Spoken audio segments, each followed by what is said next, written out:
Hey, what is going on, guys? I'm back here today with kind of an odd video. It's not a product review, it's not an opening or anything. It's something that needed to be done. It's a video that has to be made because, well, if you look in here, I have two decks, and the first card that you see here is Razorverge Thicket, and I'm pretty sure a lot of you know where that card is used a lot, and it's used in almost every list of this archetype of deck. And this archetype has been banned now. I mean, I don't have to beat around the bush. It's Birthing Pod. The deck is Pod. Pod's gone. So I thought I'd just kind of show off what kind of Pod I've been playing. I haven't really. I'm not really good at the deck. It's a hard deck. So I've had this for like half a year or so, and it's not even complete. I still did not purchase the Noble Hierarchs because I knew that eventually it'll get reprinted. Noble Hierarch, $70 rare, ridiculous. I was hoping to get a reprint. It probably will happen too. It just the pod won't be there, so like what good will that do? Forgive my like rambling.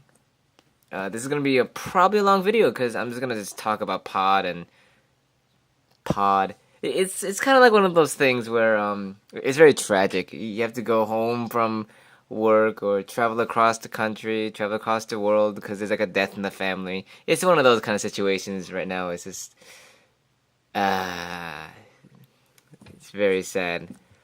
And all the cards are here except Noble Hierarch. This is a proxy. When I play in tournament, I'll just use Avacyn's Pilgrim, and the Windswept Heath is now in Zoo. Is in my Zoo deck now. So I do have the entire deck. The other deck that was in this box here was Naya Zoo, which I will now have to only play because I used to switch off between the two because I had a choice. I was like, today I'm feeling like, just not thinking, just beating people in the face, just tap dudes, attack. And other times I would feel like, thinking and playing the mid-range game. But yeah, here's Birthing Pod. Where's the other pod? So the unique thing about my deck is that three of my pods are foreign. I was actually going to finish getting the whole playset in foreign languages. I was gonna put this in some cube or trade it off and get another Japanese one. But I guess I don't have to do that anymore. These two are in Russian. This one's Japanese. So that's the card that's going. So the deck's purpose was just to combo out. This is Melira Pod, so there was an infinite combo that was focused around these three cards. And where is the other card?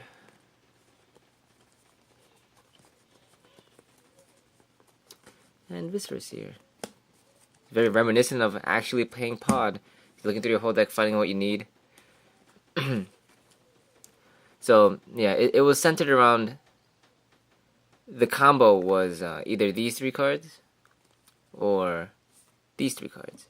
Viscerous and Melira being very important. The entire deck is named after Melira because she's the person that makes that kind of abuses how the mechanics works. So what would happen is Kitchen Finks would die and it would come back with a -1/-1 counter, but this prevents that from happening, so you just keep sacrificing it due to Viscerous here. Keep sacrificing, gain infinite life because every time this the Finks enters the battlefield, you gain life and infinite life. And this one works with damage, so it does damage equal to his power, so he just infinite damage. That's how the combo works. This deck ran a lot of. Its mana base was very special. It was not a straightforward mana base to build at all. I had to refer to some people's decks and try to make the deck as efficient as possible. So all the lands I'm taking out now. Yeah, this is pretty ridiculous. This banning's pretty ridiculous. I just don't know what to say. It's just like when I started to build this deck last year, a judge friend of mine, a friend who's a judge, told me not to build it because they were probably gonna ban Pod, and I was like, really? They're gonna ban like one of the defining decks of Modern? I was like, I don't think so, dude. I mean, you probably know a lot more about Magic than I do, but I don't think they're gonna define. I mean, I don't think they're gonna ban like one of the defining decks, one of the most common, most popular decks in Modern. So I built it. So I built the deck, and this is where it got me. I can't play this deck anymore, which is fantastic. Yeah, I'm just going through here, sorting everything out because it's gonna be put away for a long time. It's gonna go into this singular deck box. It's gonna be put away for I don't know how long. I'm probably not gonna play this for a long time. It just makes me kind of sad, and I don't want to play this game and be sad. That's not why I play this game. Yeah, so we have 5 basics. We have a total of 8 fetch lands. Full set of. It was supposed to be a full set of Verdant Catacombs, but I didn't have one, so I just used a Misty. So, full set of Verdant Catacombs, and supposed to have Windswept Heath. I was really excited when Windswept Heath came out too. I was just like, yes, Modern Pod, getting the Onslaught fetches, fantastic. And it got it for a little bit. It was fun. Where's my third Razor Ridge ticket? So 3 Razor Ridge tickets. They Scars Fastland. We have our shocks here. Running 4 shocks, 2 Overgrown Tomb, 1 Godless Shrine, 1 Temple Garden. And I took the time out to buy the old Ravnica block ones. It took me a long time to find. We have a Checkland, and we have 3 Gavony Townships just to stall out the game. So that's the mana base. The creatures, they're, aside from the 4 that I showed you already, there are a lot more. There's, first of all, 4 Birds of Paradise. It's just like the staple of any mid-range deck, a mid-range creature-based deck, I'd say. So here's our Birds of Paradise. And then we have a very closely related Noble Hierarch / Avacyn's Pilgrim. These are very expensive, so I don't actually own the real Hierarchs. Just use the Pilgrims. Then we have a slew of this random, it's not random, but like just creatures everywhere. We have our 3 Voice of Resurgence, which is, fun fact, it's my favorite card in the game. I love Voice of Resurgence. I think it's hilarious. They just can't do anything during my turn. It's awesome. It's just, haha. You have to just let me do my thing, or else you'll get punished. So I have Spellskite, Wall of Roots, Scavenging Ooze for my 2-drops, and there's also a Qasali Pridemage, which I actually took out for a different card, which is the card that kind of brought this deck over the top. So the 3 drops here, we have should have 3 Kitchen Finks. I am missing one. I don't know where that is. Huh. I'm missing a Kitchen Finks. I'm curious as to where that went. Huh. Oh yeah, I showed it off when I was showing off the combo. So yeah, there's 3 Kitchen Finks. There's the other ones over here. And you have Eternal Witness. I put an Anafenza, so you know, I didn't really like the combo aspect of Pod that much. I just like beating people in the face, and Anafenza really helped with that. 3 mana 4/4 makes the guys bigger, prevents other Pod decks from working. Fantastic. This was my friend and ours. It was our addition to the deck. Like my friend got it, and I was like, wow, I should probably put that in too. He put an Anafenza before I did, and I was like, good idea. I'm gonna copy you. You have Orzhov Pontiff. This is a very difficult card to use. I don't like this card, but I like it when I can use it, and that's like almost never. It's a very difficult card to use, in my opinion. Also, I wasn't very good at this deck. I probably said that already. But for 4 drops, we have our Red Cap, part of the combo. We have Linvala. She's a $50 card right now, I believe. But doesn't really have a home now, so yeah. Ranger Reveals. This is pretty good. I could probably play it in some other decks. If I do want to play like a more mid-rangey zoo, I could probably put them in there and pin it in there and fetch up 2 Wild Nacatls. Oh yeah, 4 mana 3/2. I'm gonna fetch up 2 1 mana 3/3s. Have fun. You have Restoration Angel, and right next to it is Siege Rhino. Yes, Siege Rhino is the card that put this deck over the top. So what had happened was Siege Rhino came out, or Khans of Tarkir came out, and everybody was going bananas about just how much value all the creatures had and how good all the creatures were in Khans of Tarkir. So my friend put in Anafenza. I was like, wow, that's really nice. She dies to Abrupt Decay, and that's about it. She doesn't get bolted or anything like that. So I was like, that's pretty cool. And I went ahead and put in Siege Rhino. I took out Castalia Prodmage because I didn't really face too many artifacts. Like when I played against Burn a lot. I played against Twin, but like it just, yeah, I played against Twin, which was useful, but I just needed to cut something, so I just cut Castalia Prodmage, and I put in Siege Rhino. And when I put in Siege Rhino, I was like, this is awesome. Like a Lightning Helix with a 4/5 creature with trample. Awesome. That's ridiculous value right there. And so I went around telling everybody, like, put Siege Rhino in here. It's ridiculous. It's awesome.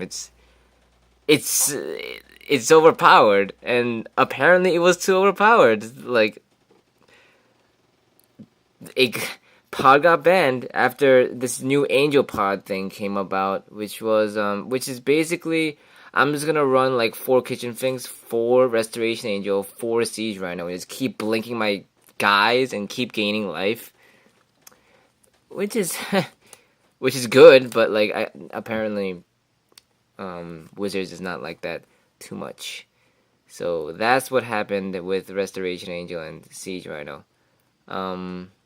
Yeah, I should not have told everybody to do that. But, I mean, it was gonna come about anyway. Like, I played Modern at my locals, and I potted for Siege Rhino, and we're like, oh, that's a good idea. I'm like, yeah, thank you. Yeah, I did that myself. And now I kind of feel like a dick. Kind of. Because I was the one who put that in there in the first place. I mean, I'm pretty sure other people thought of the same thing, but, like, I also did, and I put it in there, like, as soon as I got Siege Rhino, so, yeah. Kind of taking credit there, but whatever.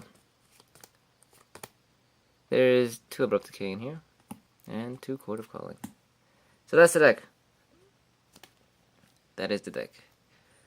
And what's kind of ironic is I stopped playing Standard once Khans of Tarkir came out. So by the time Khans of Tarkir came out, I was basically done with this deck, except for the fetches. Halfway through Khans of Tarkir's life cycle, I finished the fetches. I didn't get the Hierarchs because they were like $70 a piece, and I was just like, no. And by the end of Khans of Tarkir, I was actually playing this deck at locals and things like that. And so I had just begun to really play the deck, but did get banned, so that's kind of crappy. Goodbye, Noble Hierarch, Proxy. So there's the main deck, and of course the pods. I gotta put the pods. Birthing Pod.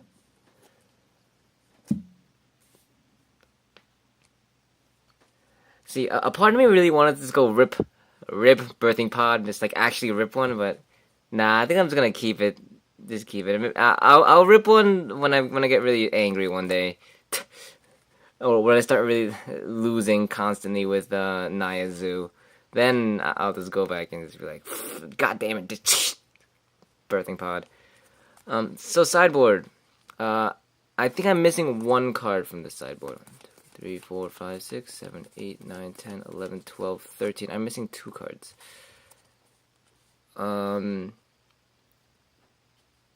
Yeah, okay. I'm missing 2 cards. One of which I have somewhere else. I think that was Stony Silence or Eidolon of Rhetoric. Yeah, it was Eidolon of Rhetoric that I had in here because I played against Storm a lot, which is annoying. And Obstinate Bailout I just never ended up getting. I would put in like a Luxodon Smiter instead because I had Luxodon Smiter. But the sideboard, because other part of me is not it's supposed to be main board. There's Reclamation Sage, which I also had the idea of putting this instead of Harmonic Sliver when it first came out. I was very excited for that. Entomber Exarch for getting things back from the graveyard, and it could be used as a duress as well. There's Kataki, which just destroys decks, which is awesome. Destroys Affinity, rather. Sin Collector destroys Storm and Control. Very nice. Dismember. It's just a good thing to have in your back pocket. Slaughter Pact. Oh, I'm missing 1 Thoughtseize. That's what I'm missing. Yeah, there'll be 4 Thoughtseize, but I'm missing 1 Thoughtseize. And there's Thrun and another Scavenging Ooze. So I'm missing 1 Thoughtseize and 1 Eidolon of Rhetoric. That's what it was. That's what it was. Yeah, so that is the entirety of Melira Pod. I never really got into Angel Pod. I didn't want... It was kind of cheesy, just like, oh yeah, I'm gonna play Restoration Angel, blink Siege Rhino. Play Restoration Angel again, blink Siege Rhino. Siege Rhino. That, I wasn't too much of a fan of that, But, yeah, this deck is being laid to rest. So... everything that's not being played elsewhere will go into this box. I might use Thrun for something else, but let's just put this in the back. This Ultra Pro box, it doesn't really fit a 75 card deck and sideboard, or a 60 card deck with 15 card sideboard. There it is. So, here's Birthing Pod in a black box. And thanks for listening to me ramble for 20 minutes. yeah, it was fun. I thought it was difficult to play sometimes, but it was fun. The problem is now I have to buy Tarmogoyf, which is always fun. Tarmogoyf, the very elusive one. As you can see, I already have two. I just need to get the rest, which is a pain. No, wait, no, I only have one, right? The other one was a friend of mine. Yeah, I owned one Tarmogoyf. I need 3 more. So, that'll be fun. So, thanks for watching. Thanks for enduring this eulogy of sorts. And until next time, I'll see you later.